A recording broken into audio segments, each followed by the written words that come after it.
Guys, tignan nyo ang laki ng ating watermelon.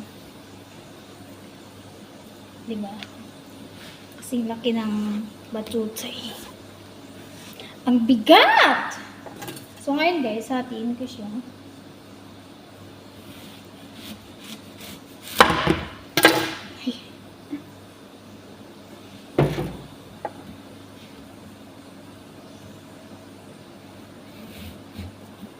Kasi wala akong ibang kutsilyong malaki.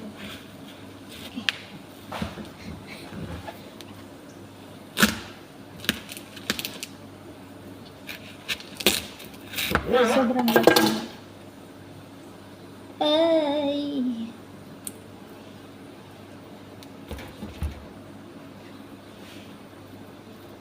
Ang laki, diba?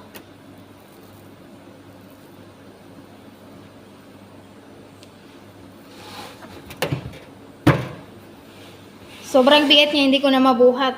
Agoy!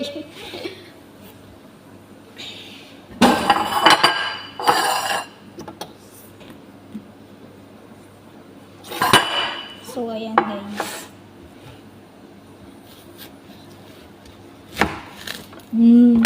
Menu naman.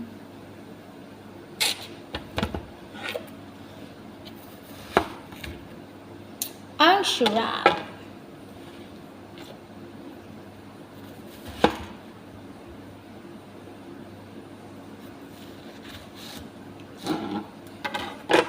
So, ilalagay ko na lang sa ganyan.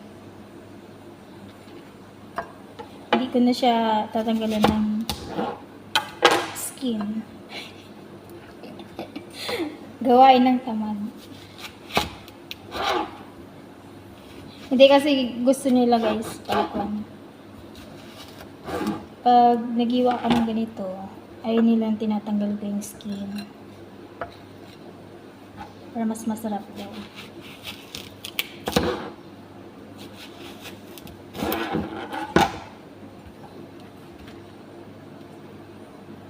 Hindi naman sila maarte.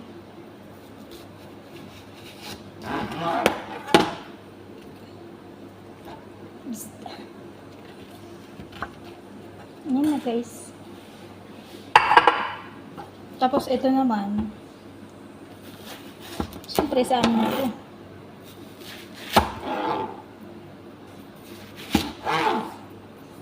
Sabi ng kasama ko. Kasi ang laki, hindi siya kasi sa ref namin. Kailangan kong nabigat siya. So guys, tikman natin kung masarap siya.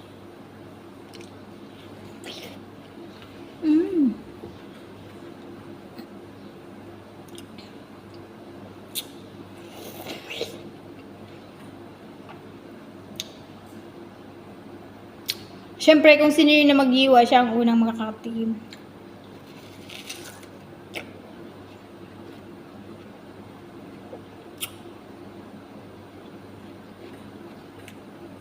Tapos nandun pala sa harap yung amo ko, no, sa CCTV. Ay, wala pala kami sa CCTV. Langgal.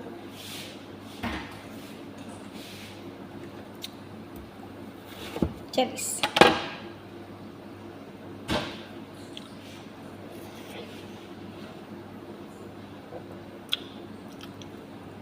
Ang sarap guys.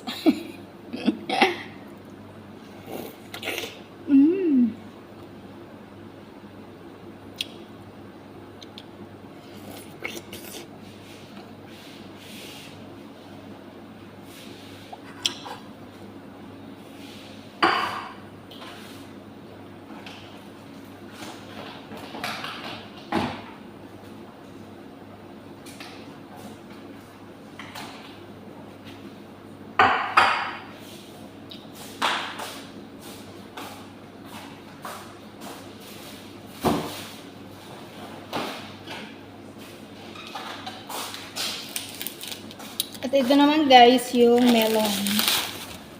Nabili ni Madam. Kabibili niya lang kanina guys.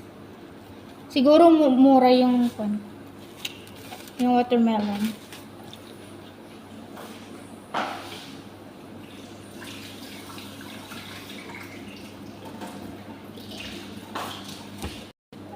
Dati meron yung binili ng amo kong lalaki nung mga radang ganun. Yung ganitong watermelon na kalaki, nabili niya ng 290 dirham. 290. So, ibig sabihin, parang kung sa Pilipinas, baka 4,000 na yon. Sabi ko sa kanya, bakit ang mahal ng kuwan na binili mong watermelon? Sabi ko. Hindi ko nakita yung price niya. Sabi niya.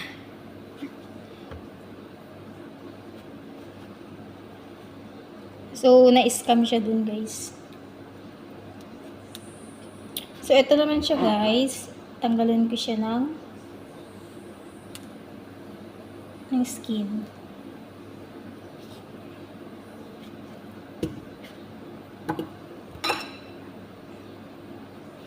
Tikman ko siya mamaya, guys. Kung masarap.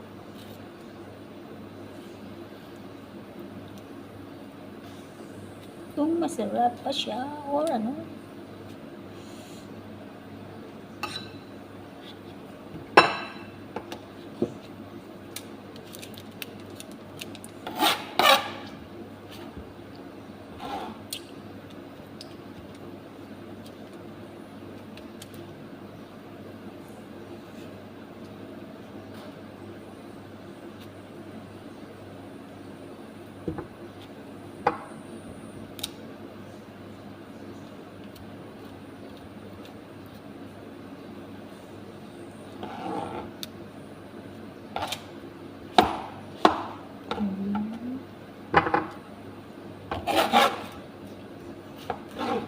Buti nga naisip ni ako bumili ng ganito prutas.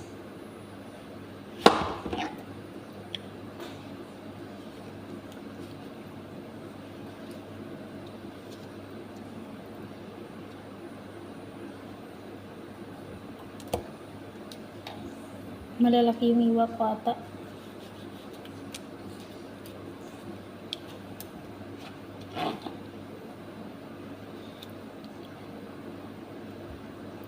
Dito sa ibang bansa, guys, mahilig sila sa prutas.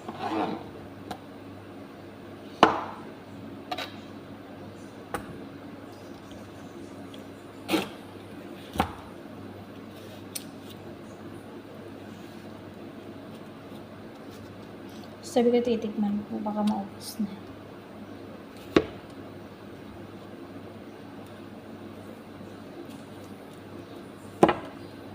So, tikman natin siya, guys. Ito.